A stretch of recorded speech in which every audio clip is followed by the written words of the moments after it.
ಆತ್ಮೀಯ ಸಹೋದರ ಸಹೋದರಿಯರೇ, ನಾವು ನಿಮಗಾಗಿ ಸಂತೋಷದ ಸುದ್ದಿಯನ್ನು ತಂದಿದ್ದೇವೆ. 6 ಭಾಷೆಗಳಲ್ಲಿ 365 ಟಾಪಿಕ್ಸ್ಗಳನ್ನು ನಿಮ್ಮ ಬಳಿ ಹಂಚಿಕೊಳ್ಳುತ್ತೇವೆ. ಇಂಗ್ಲಿಷ್, ಕನ್ನಡ, ಹಿಂದಿ, ತಮಿಳು, ತೆಲುಗು ಮತ್ತು ಮಲಯಾಳಂ. ಪ್ರತಿದಿನ ಒಂದು ಟಾಪಿಕ್ ಮತ್ತು ಅದಕ್ಕೆ ಸಂಬಂಧಿಸಿದ ವಚನಗಳನ್ನು ಹಂಚಿಕೊಳ್ಳುತ್ತೇವೆ. ಇದನ್ನು ಕೇಳಿ, ಧ್ಯಾನಿಸಿ, ಆಶೀರ್ವಾದ ಹೊಂದಬೇಕೆಂದು ಪ್ರೋತ್ಸಾಹಿಸುತ್ತೇನೆ. ದಯವಿಟ್ಟು ಸಬ್ಸ್ಕ್ರೈಬ್ ಮಾಡಿ, ನಿಮ್ಮ ಸ್ನೇಹಿತರೊಂದಿಗೆ ಹಂಚಿಕೊಳ್ಳಿ.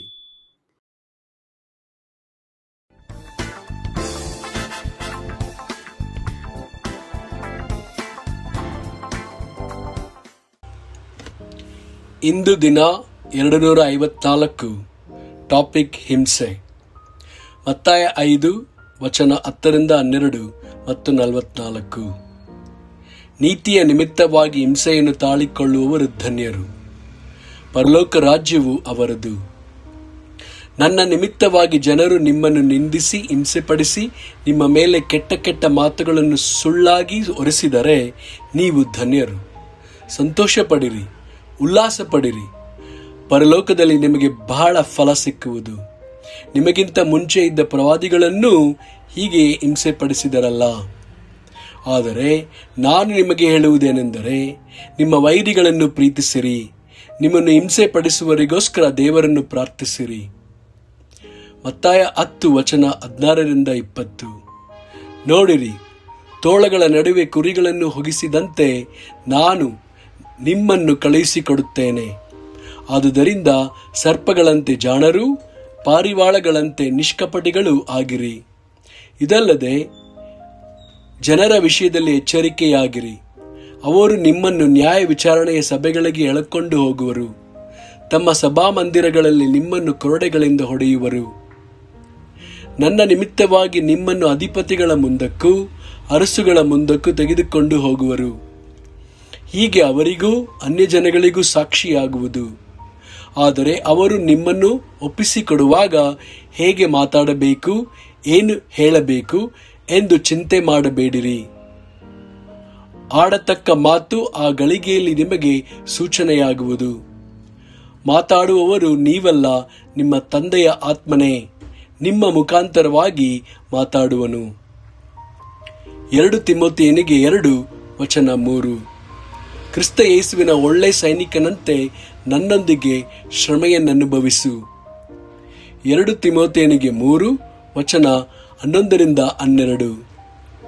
ಅಂತಿಯೋಕ್ಯ, ಇಕೋನ್ಯ, ಲುಸ್ತ್ರ ಎಂಬ ಪಟ್ಟಣಗಳಲ್ಲಿ ನನಗೆ ಸಂಭವಿಸಿದ ಹಿಂಸೆಗಳನ್ನೂ ಕಷ್ಟಾನುಭವಗಳನ್ನೂ ತಿಳಿದವನಾಗಿದ್ದಿ.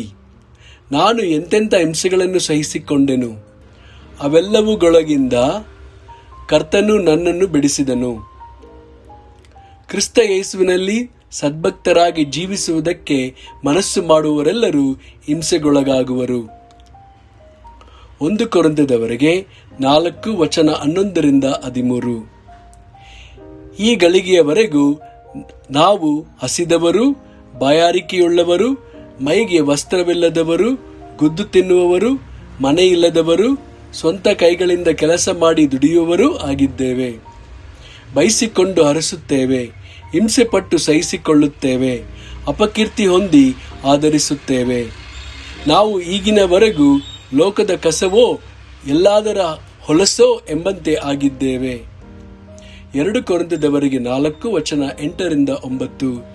ಸರ್ವ ವಿಧದಲ್ಲಿಯೂ ನಮಗೆ ಇಕ್ಕಟ್ಟು ಇದ್ದರೂ ನಾವು ಅತಿ ಸಂಕಟ ಪಡುವವರಲ್ಲ.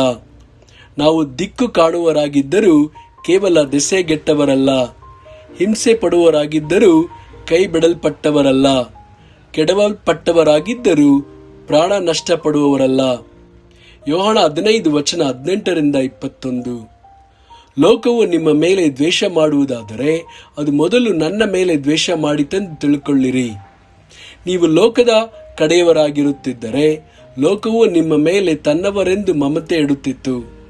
ಆದರೆ ನೀವು ಲೋಕದ ಕಡೆಯವರಲ್ಲದೆ ಇರುವುದರಿಂದಲೂ ನಾನು ನಿಮ್ಮನ್ನು ಲೋಕದೊಳಗಿಂದ ಆರಿಸಿ ತೆಗೆದುಕೊಂಡಿರುವುದರಿಂದಲೂ ಲೋಕವು ನಿಮ್ಮ ಮೇಲೆ ದ್ವೇಷ ಮಾಡುತ್ತದೆ.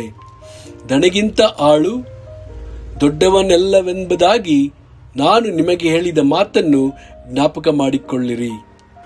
ಅವರು ನನ್ನನ್ನು ಹಿಂಸೆಪಡಿಸಿದರೆ ನಿಮ್ಮನ್ನು ಸಹ ಹಿಂಸೆಪಡಿಸುವರು. ಅವರು ನನ್ನ ಮಾತನ್ನು ಕೈಕೊಂಡು ನಡೆದರೆ ನಿಮ್ಮ ಮಾತನ್ನು ಸಹ ಕೈಕೊಂಡು ನಡೆಯುವರು. ಆದರೆ ಅವರು ನನ್ನನ್ನು ಕಳುಹಿಸಿಕೊಟ್ಟಾತನನ್ನು ತಿಳಿದವನಾದ್ದರಿಂದ ಇದನ್ನೆಲ್ಲ ನನ್ನ ಹೆಸರಿನ ನಿಮಿತ್ತ ನಿಮಗೆ ಮಾಡುವರು. ಆಮೇನ್.